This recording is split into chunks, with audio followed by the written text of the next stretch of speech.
in the meantime, very welcome at our fifth installment of Living Life by Design. Today, we will be chatting about managing finances throughout difficult times. This is proudly presented by Mulac Marketing. So I would like to introduce our speakers tonight. It would be Willie. He is a mental fitness and executive business coach in Pretoria. He actually works throughout South Africa with high-profile companies like Sasol and Absa and so forth. And Alta Alta is a specialist on financial management and financial coaching. So she will be the one explaining how to manage your finances effectively tonight. It is my great pleasure to welcome them both. Okay, so house rules, please, ladies and gentlemen, if we could, please mute yourself while the speakers are speaking. You will be given the opportunity to ask questions. You're welcome to raise your hands at any time, and I'll keep a lookout in the chat for some questions and interrupt now and then to have the speakers answer them. So feel free to ask questions in the chat box or raise your hands, and then obviously afterwards we'll have a little Q&A as well. And yeah, without further ado, Willie and Alta, over to you. Thank you, Michelle. You can maybe unshare for now. Thank you for guiding us with the slideshow tonight. I think myself and Alta at the discussion, we would rather have like a free-flow discussion more than the slides. But now and then we'll ask you to just put in a slide. So thank you. This is such an important week, actually. Alta, why would you say this is so important week?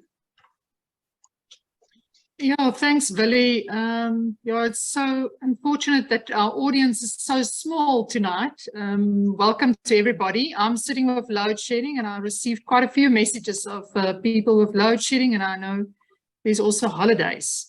But this week is a very special week.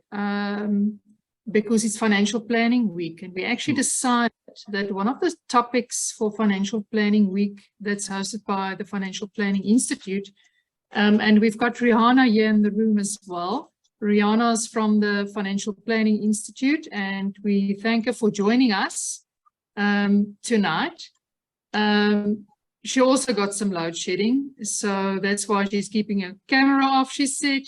And yeah, so this week is financial planning week, and as a pro bono, I told Rihanna we don't actually do this only in financial planning week. We do it on a continuous basis to educate people, uplift people, inspire people actually to take charge of their own lives, take leadership. And that's the topic also for tonight is how do we navigate through financial difficult times. And we say thank you for Rihanna for joining us as well tonight. Willie, I don't know, or Michelle, maybe you can start with our first slide. With a quiz, maybe. Shall we start with a quiz? Yeah, we can start with a quiz. I actually prepared a little bit of a quiz. I want to know, is there any, apart from Arabia that I can see, is there anybody else that's financial planners in the room? Can you just put in the chat if there's anybody else that's financial advisors or financial planners in the room? I know of Rabia, that's a financial advisor. Anybody else? Nobody. Okay. Okay. Good. Okay, so just to start off for a quiz, because people would say to me sometimes, you know, they stress about their finance, but they haven't done calculations. You know, we all stress about finances. Even the richest people in the world will stress about finances. Elon Musk he also stresses about finances. The difference is he can lose billions in a day. But he also stresses about finances because it's natural for us to want to control money on the outside. Now, I hear sometimes people stress about finances, and when I look at their position, there's no need for stress. So if you want to establish if you've got financial difficulties, then you need to ask yourself different types of questions. And what I've actually just put down is to say, if I experience, for example, cash flow problems, then I'm going through financial difficult times that I experience. It's not to say it's true, but it's possible. So I want you to go and look at some of the statements and just look at the statements that I've put here as part of the quiz. And maybe you want to put in the chat room one of them that you experienced in the last couple of months, past month, past year, 2 years, or maybe in your life. Because remember, we think only COVID brought financial difficulties, but it's also other situations. So I'm going to give some time, and maybe you can be honest and just put in the chat maybe one of them that you experienced during your lifetime as a financial problem or challenge.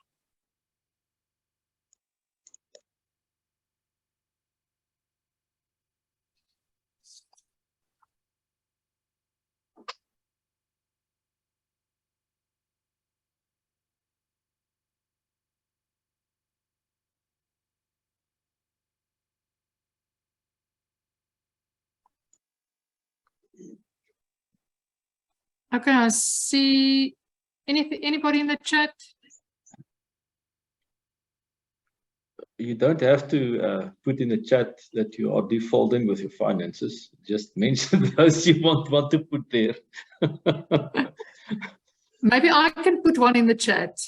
I'm going to put one in the chat. Yes. I remember So many for years. the audience, sorry, Willie. Many years ago, I was in a situation where I had to jumble sales at my home from my garage to pay some bills. So I add that in my life. I always say you are as rich as your cash flow.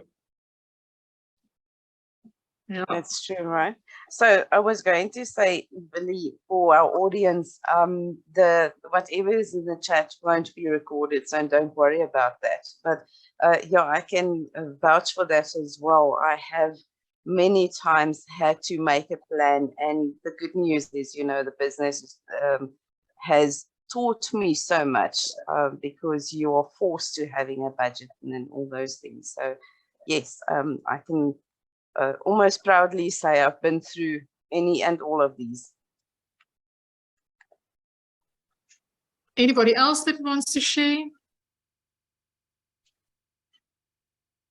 Well, I've put in the chat there, I'm not sure of all the interest rates on different debts, because I think that's one thing that you can ask any client, and they won't be able to say it on top of, if you ask them, listen, what is the rate on your money market versus on your house? You know, it's possible that currently on your house, you're paying with the current interest rates 9% or 8%, but in the money markets, you're receiving 4.5 or 5%. So are you really making progress if you do not track your interest rates on your different debts? I mean, that's one of the key things that people is not looking at, is the interest rates on debts. And I'm guilty. I don't know, you know, there were so many changes in the last month again.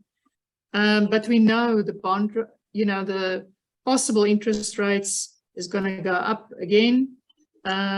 So yeah, anybody else? Cash flow, I see cash flow, and then I don't have a real budget, but I know my financial situation. Rihanna, I think you're very honest. Sometimes a lot of people will say they don't have a real budget, but they know roughly what they're spending. So you've got roughly a figure that you know you need to get along with. So yeah. That's right, Alta. You know, and as much as we're telling people to have a budget, I must confess that I don't have. But yeah, I've got that rough figure, and that is what I work with. So yeah, guilty. Rihanna, and I'm so happy that you mentioned it, because I speak to financial advisors. And if we're honest with financial advisors that's giving advice to other clients, sometimes they also do not have a strict budget, if they're honest. So yeah, Willie, I don't know about you. Have you got a financial budget? Certainly, I think the thing about budgeting, it's very difficult to make decisions if you don't see something like in a spreadsheet in front of you, because it will feel, it's your emotions, because it will feel as you're either sinking or that whole insecurity feeling all the time, the end of the month coming. But if you have a budget and you can actually plan for the downswing as well. So I think everybody, if you really get your budget sorted out as a starting point for financial planning, then you're 50% there. Yeah, Willie, I totally agree. If I say I don't have a financial budget, I don't have the detailed items, but I've got the rough, this is the expenses and this is the income budget. So even if people just do that, but I mean, if you want to cut on your budget, it's always good to have the detailed, because sometimes I call it money leaks, but a cup of coffee every morning on the way to work can be a serious money leak, and then you don't get to your real financial goals. Okay. Anybody else wants to add anything? Just one thing that I can maybe mention is that what you also see currently, and I know people stay very strict on credit cards in the last 2 years, 3 years, although we sometimes get offered extra credit cards, but a lot of people is taking one credit card, and I've worked with clients like that, that's using one credit card to pay off another one. And if you start doing that, obviously, then you know you're in serious trouble. But all of us, and if I say all of us, I mean all clients, will go through financial difficulties. And if I say financial difficulties, life is not guaranteed. We cannot control our lives. So it's possible that you can, lose a job. Something happens in the household and you need that extra cash flow to make sure that you can make provision. And obviously, that's where emergency funds come in. Alta, if you would answer the question, how would one then navigate, in this difficult times, I would say, what would you answer? With a financial budget.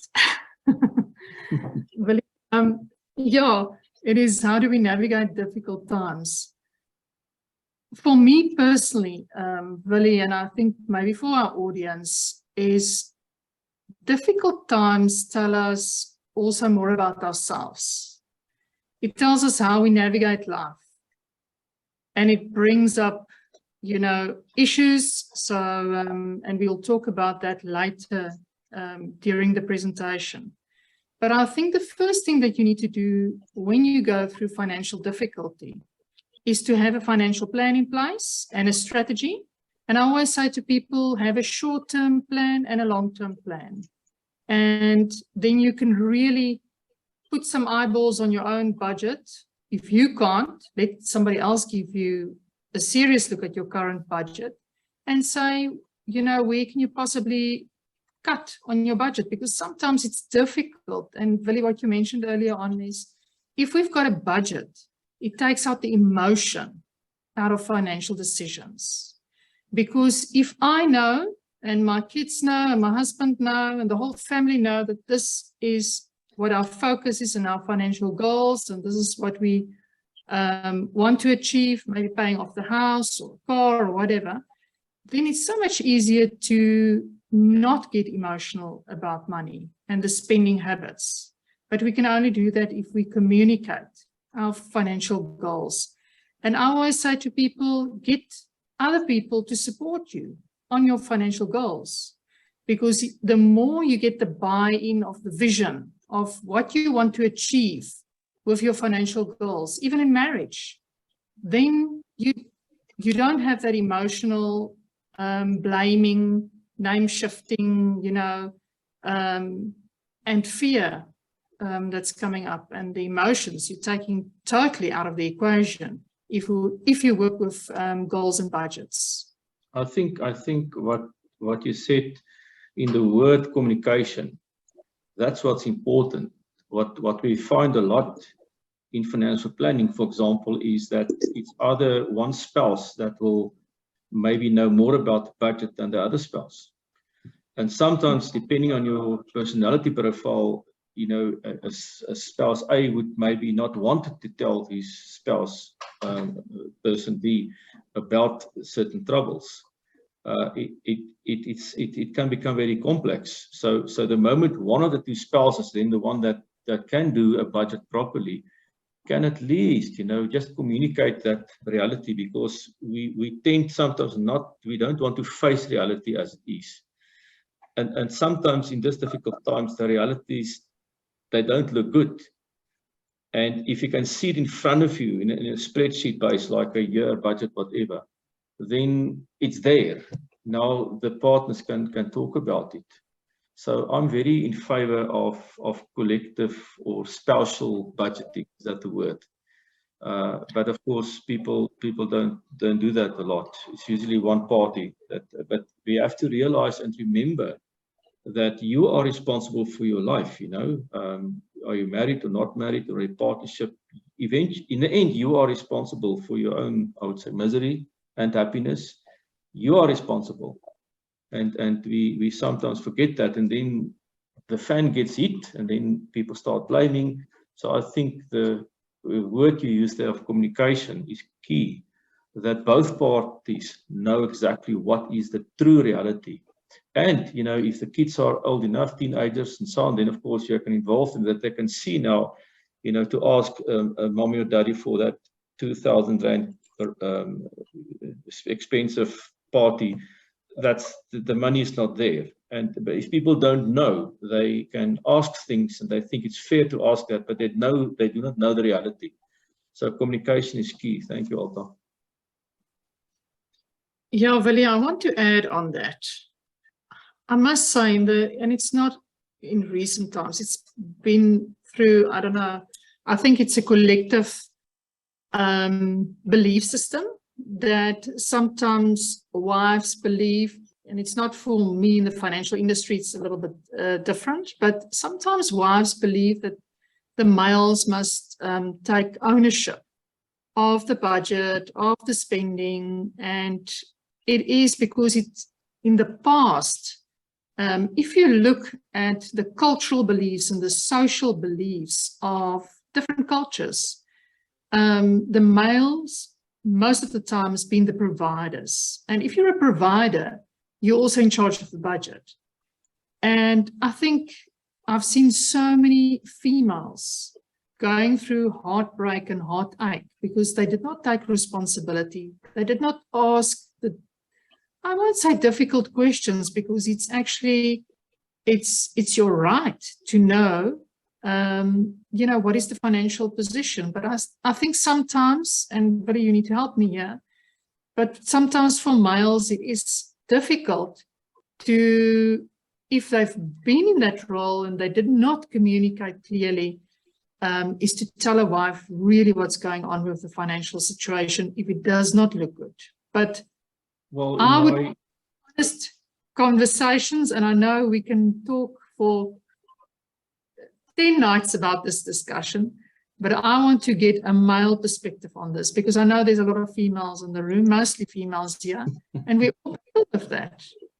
Of course, it's a bit of a generalization, but I would say yes, most males, I would say, well, if I look at I also have a counseling practice, and what I found there is that with divorces or couples wanting to get together, I do find a lot that the one person doesn't know about the finances, in this case of the typical male. And also along, you know, with a bride, you know, males will a lot of times say, don't tell my wife, you know, when my wife must know this, especially when there's trouble. So from an empathy, heart perspective, most males, I would say, would not to be honest about their finances because they want to sometimes impress the partner, or they are seen as the main sole provider, and they don't want to say to the family, you know, I can't provide anymore. Then they wait till the last.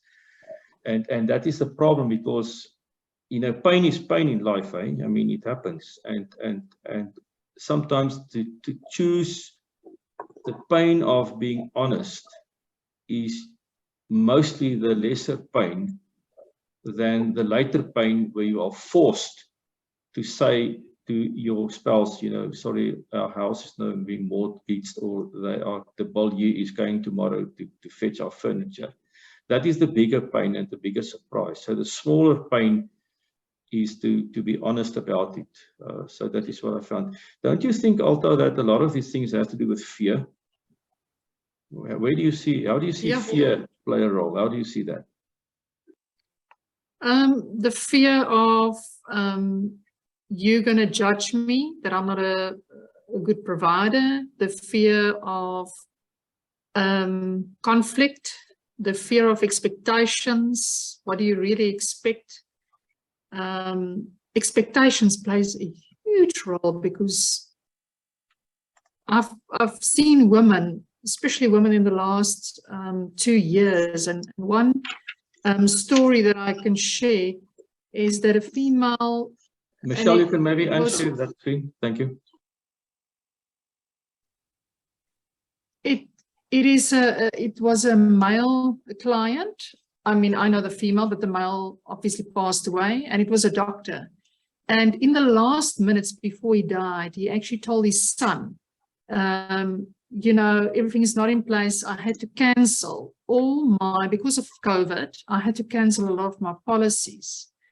And because he canceled a lot of his policies during COVID, he passed away, COVID, and his wife was left. I mean, she's 66.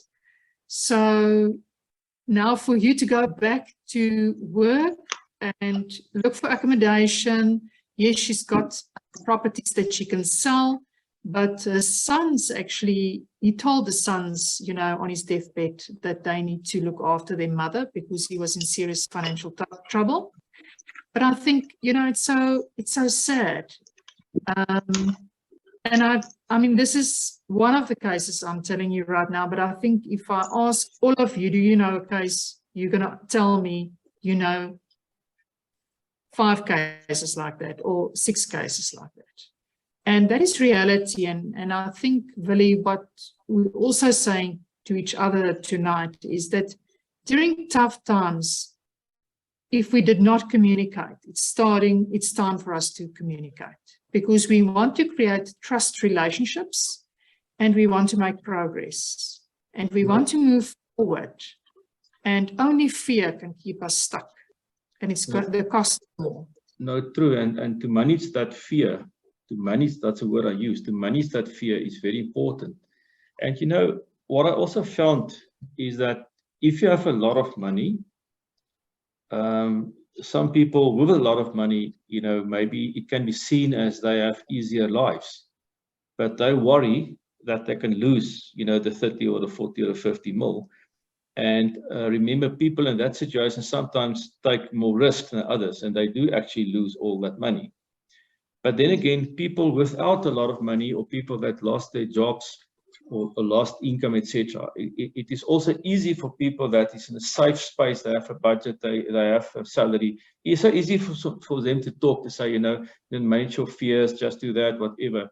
If you're, you know, feeling the pinch that really that you lost, you know, income, etc., that's hard. And I think what also happens in terms of the managing of fear is that you have to realize if your brain is not calm, it's difficult to make realistic decisions. So one way to manage that is to get support. That's what you just said, Alta, is a support part. Because if you're, first of all, not that knowledgeable about money or finance, if maybe your spouse is not really communicating you the details of their true reality, you don't need to be a victim. You do have choices. And the choices is that you have to step in and step into your power and reality of your personal life. And it might mean for a lot of people to get the help and the support. Because when things go wrong with your budget, there's no cash flow. And as I said, your receipts is your cash flow. If you can't pay the water and lights, it can be cut off. If you don't pay the school fee, you're going to get a couple of phone calls. And it's sort of, work on that emotional limbic system of you. So you need to find a way to get your brain calm, so that you have to sometimes make painful, hard decisions. Like, I'm going to sell my car, I'm going to find another job. Some people even have to divorce, all right, for the right reasons, I would say, or whatever it is. But, to make that decisions, it's so easy for us to say that. But if you will know, if you're not in that right mode to make certain decisions, then you get support.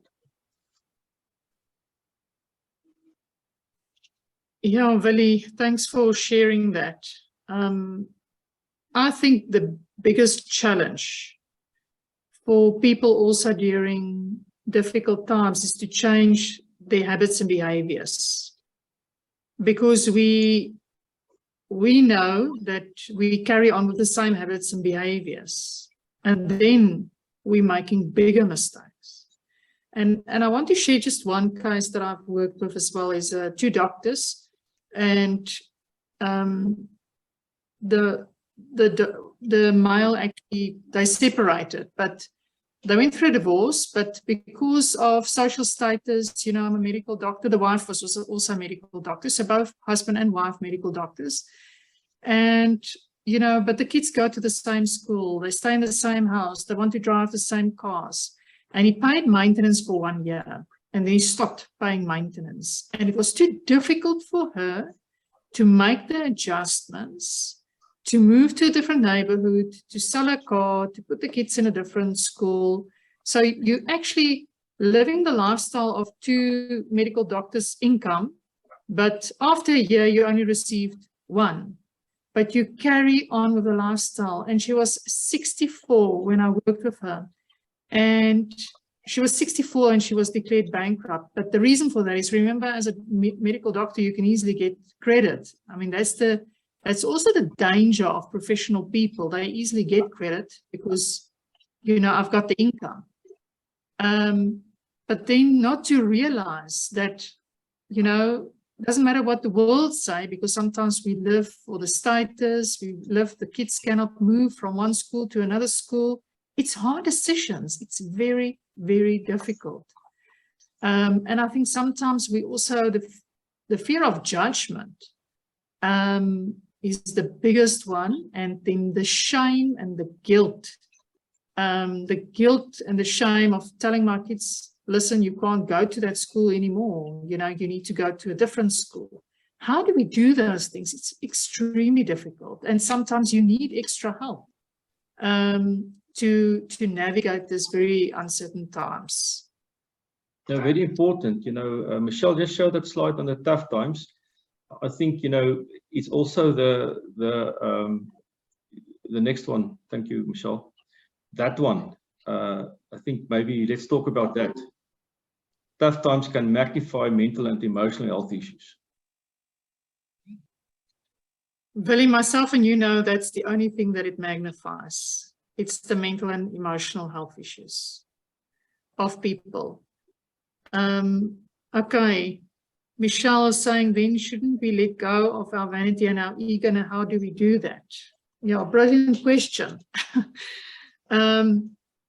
Yeah, I think tough times, Willie, just before we carry on and we really talk about the mental and emotional health issues, I think people in the last 2 years thought COVID was tough, and we went through tough times during COVID, now load shedding. I mean, it's real tough times for all of us. But it's also maybe a blessing. And don't get me wrong, I'm not saying, not to live with electricity is a blessing. But we know that sometimes if you get stuck in fear, that you can't think creative.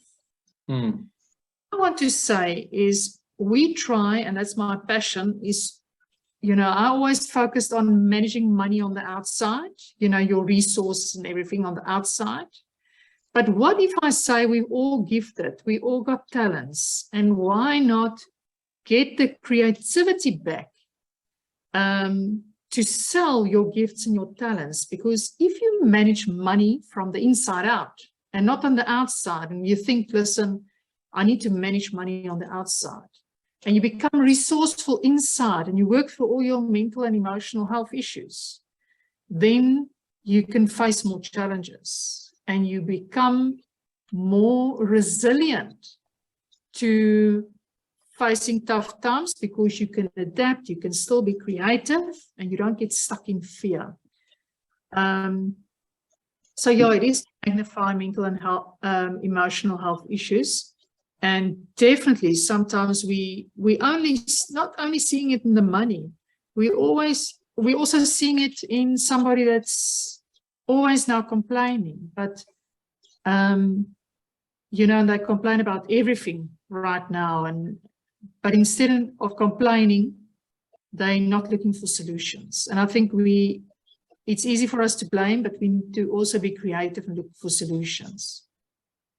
So you would say it comes to a point of a call for help, eh?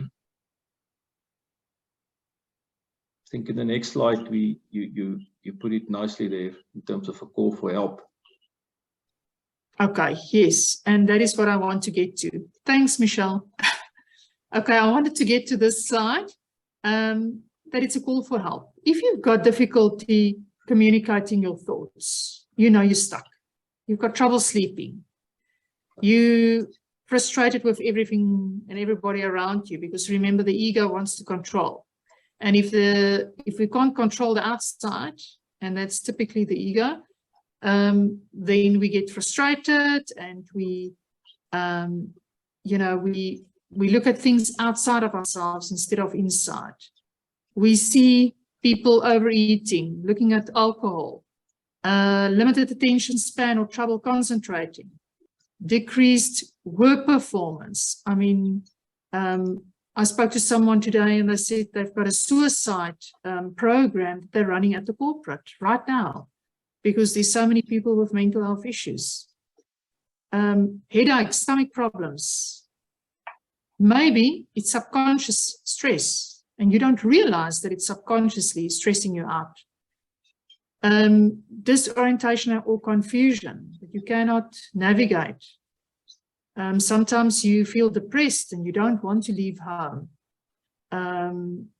Feelings of hopelessness. If I tell you, you know, you still got gifts and you've got talents and you can still be grateful for so many things, how can we be hopeless? And then, yeah, we see a lot of emotional issues around us, and that's typical mood swings, increased guilt. People doubt themselves right now. What is their abilities? Can they move forward? What will the world be like in a year from now?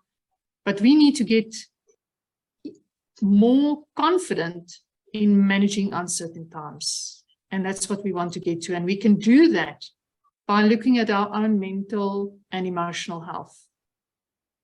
How you know, if we talked about the way we chatted now, how would you see it now?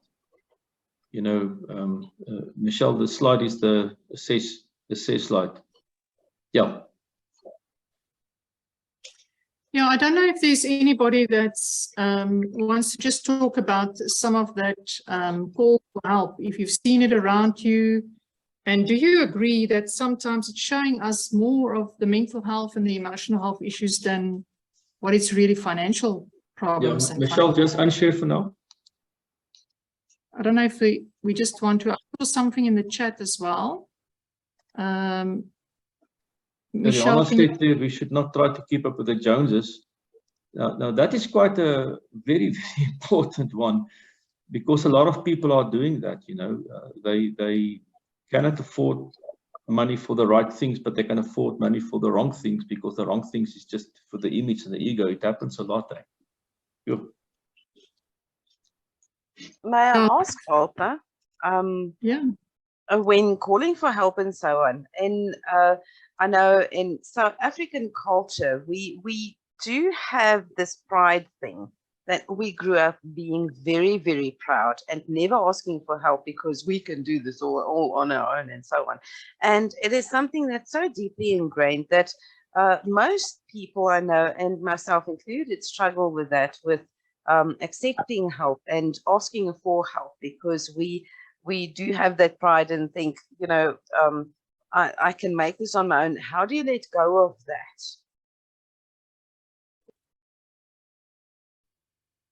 Michelle, thanks for that question. Yeah, I think is to understand yourself much better. To understand what is your own limits, current limits, and also your strengths and your weaknesses. Because I think we all got that pride and ego going, but the more you understand it, and you more understand how it actually trips you up, and really sabotage your own life by not understanding that in your own personality type. I mean, for most of the people that's here in the room, I think, you know, they've attended some of our sessions where we've got the fear of rejection, the fear of abandonment. We've got all those programs running, and that's really the ego. That's the pride. And we need to understand our own pride. I always say to people, you can easily move from living in a very, very wealthy suburb to go and live in a small, you know, 1 or 2 bedroom flat, to just adjust and get your finances back, you know, in order. And I've seen millions, or I've worked with clients that really got back on track very quickly, very easy, if they can make that call. But it's sometimes difficult. It's not easy. You need to understand your personality type. Willie, I don't know if you want to add anything. Yeah, no, that's important issue actually. Again, I say that you have to make the pain decision sooner than later, than to be wait for the bigger forced pain later. And what I see a lot of people are doing, and it works, is you can call it a halfway house decision. It is where you need to do a movement. For example, maybe you sell your car and get a bicycle, or you sell your house and you move into a small flat, whatever it is. I mean, it's not nice to do at that reality at that point. But if you don't do it, the forced results will definitely be worse. So make the choice, and if you can't make the choice from emotional or spousal perspective, get the support to make that decision very firmly. Then over a month or 2 or 3, whatever, you will actually start feeling the benefit of that difficult choice that you've made. You will see that, you know, you're not in jail, you're still married, you can still buy the ice cream for your kids. You can, you know, you're not everybody phoning you about your finances, and then the reason is to get into control again, because now things become uncontrollable. So you need to get in control again, so that you can make then, you know, and of course we know life, nothing is permanent in life anyway. Nothing is permanent.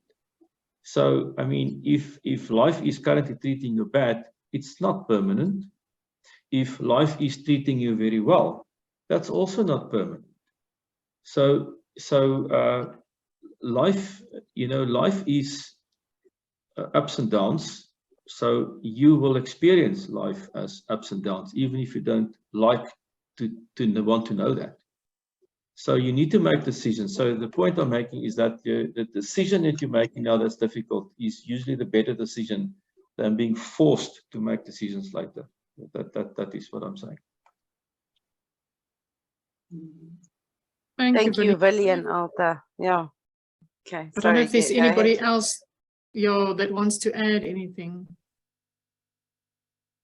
I can just mention, it's easy to say it, you know. It's so easy for any person to say to you, "Oh no, just sell your house, just get rid of that." It's not easy. But if you think clearly with reality, you need to make choices. That is my point. It's not necessarily going to be nice to do the choice. If you are a woman and the baby is coming and you need to rush to hospital because you're going to give birth, I mean, doesn't matter what you say, that baby is coming. You can't say, no, you don't want the birth. It's coming. You have to make a choice. The birth must be there. So, but I mean, then after birth is life. after that, that's new life. So you need to actually then create for yourself a new life that's better than the old life. So it's like standing up from the ashes again. Yeah, Willie, what I want to just share is what I've picked up also. One valuable thing that you mentioned is when things get out of control, get it back into control.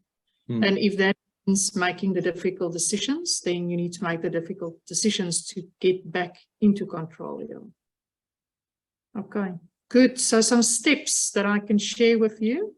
Michelle, if you can just put up the steps. I think the first thing is to know the facts.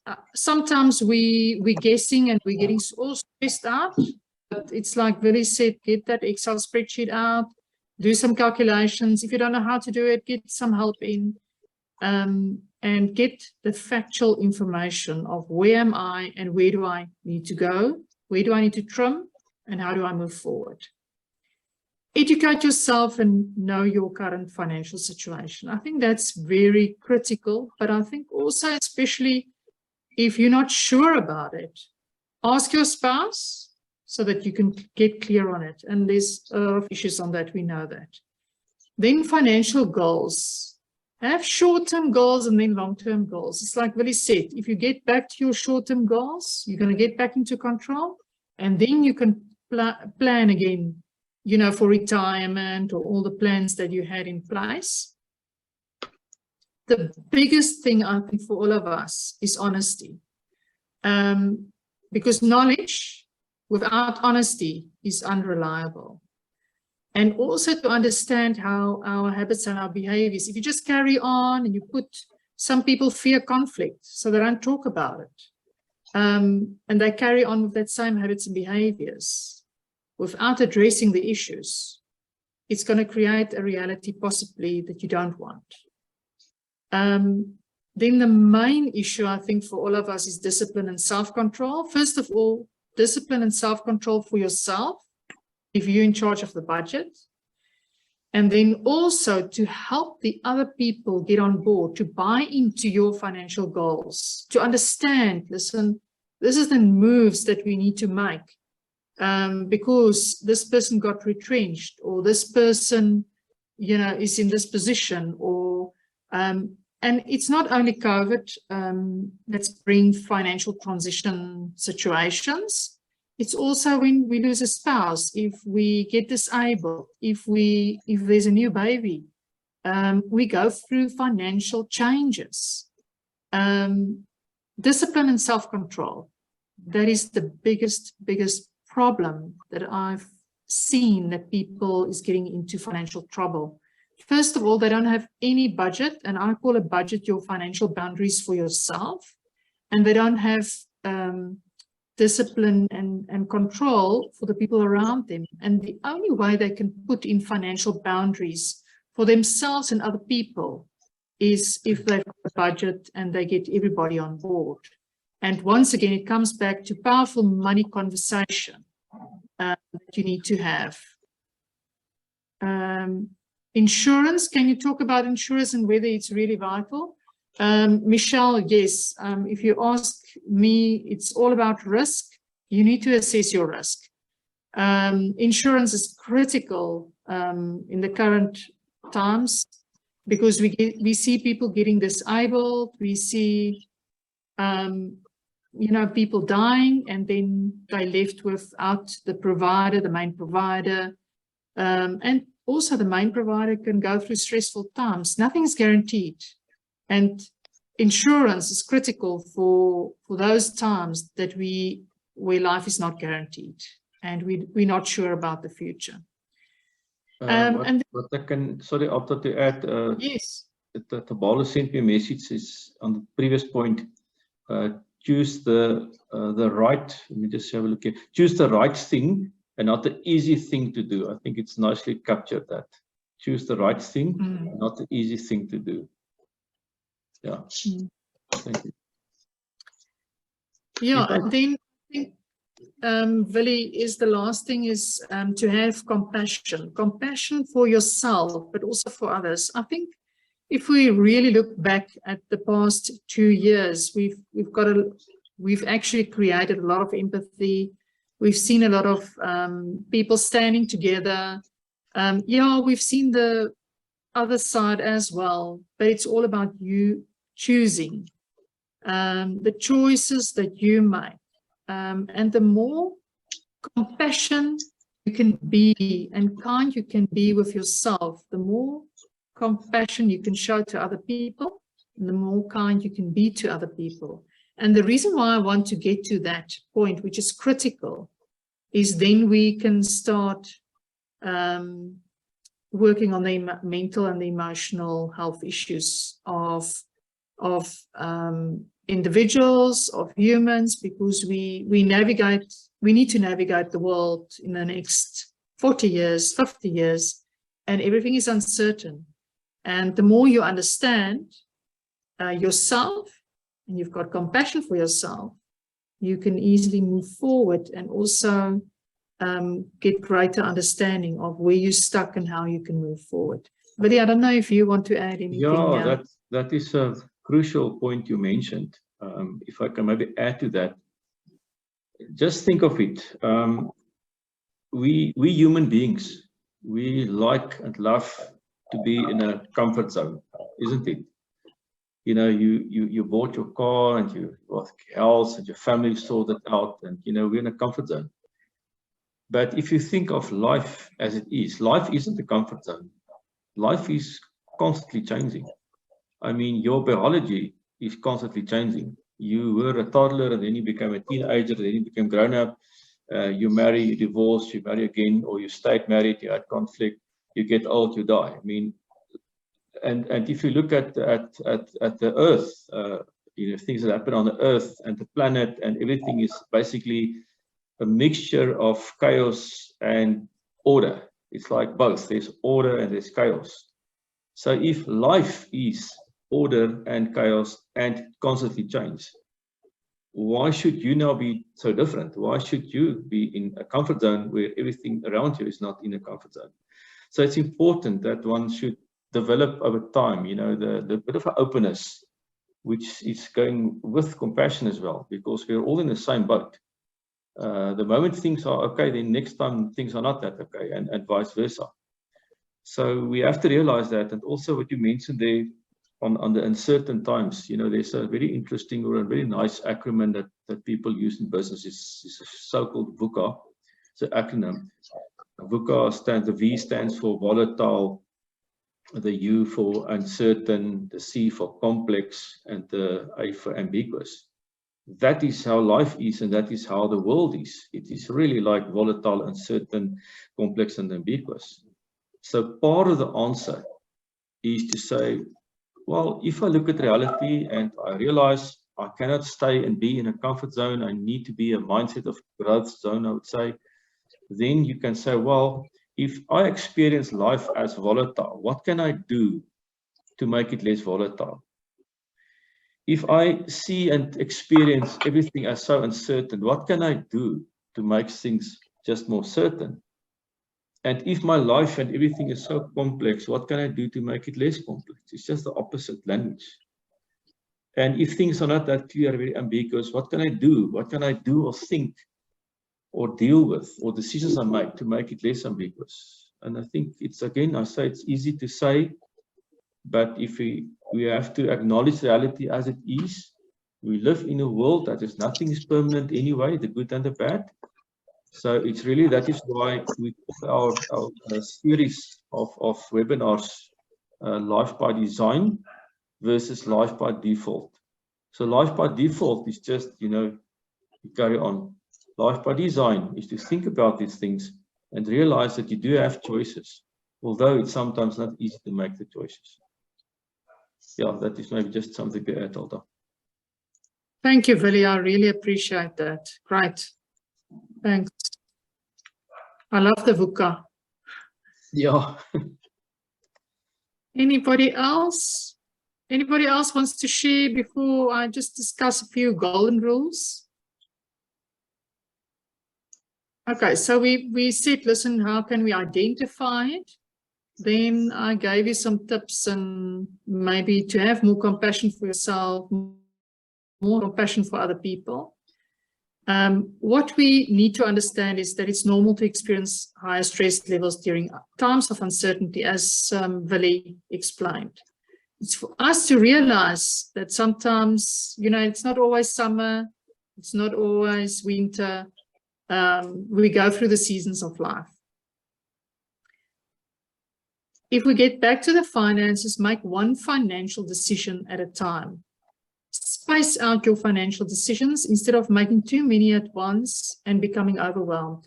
And then also what sometimes people do is they realize this, but if I do this now, you know, the implications, and they're creating the stories way in advance instead of just making that small changes right now. So don't think about the guilt and the shame, because normally it's the guilt, the shame, the status, those things that's running away, you know, with your mind and the emotions and everything. What's the people going to say? The guilt and all those stories. Track your spending. Research shows that tracking can be an effective tool. Keep a daily list of how you spend your money. Then identify your financial stresses and make a plan. Commit to a plan. Financial stresses, it's like Willie said, maybe it means you know, I've realized that people in the last 2 years, they had to make difficult decisions. But now they're so glad because all of a sudden, you know, they've got reduced cost. They're actually more happy. But sometimes you need to make that as difficult decisions. Then acknowledging our feelings helps us deal with them so we can move forward towards proactive problem solving. So just to acknowledge your own feelings of, I'm unsure, I'm uncertain, I need help. Maybe just ask a question here, ask some advice there. And if possible, obviously the correct financial advice. Because sometimes people will say, no, you can't sell that house, you're going to lose so much. But I mean, you know your money reality.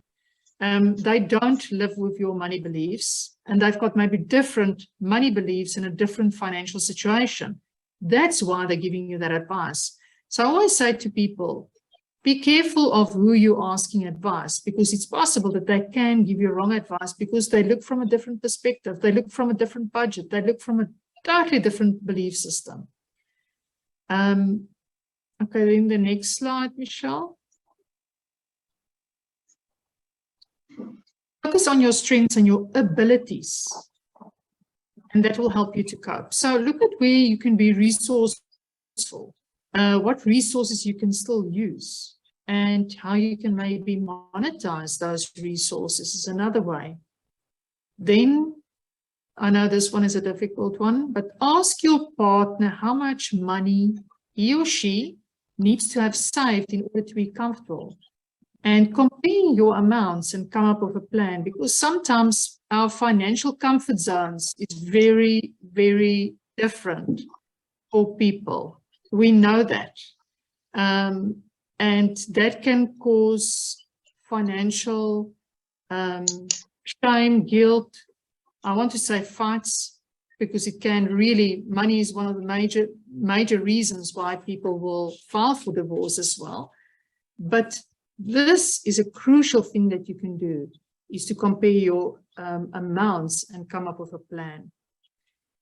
Then also to teach your children about money. Now it's the ideal time when, you know, there's tough times, is to tell kids also, listen, a little bit more about money. How do you do a budget? How can you save more money? It's also an opportunity to teach your children. Recognize how you deal with stress related to money. I love this. This is my food, and I know for Willie as well, because we never manage money, we always manage fear. The strain can also lead to more conflict and arguments between partners.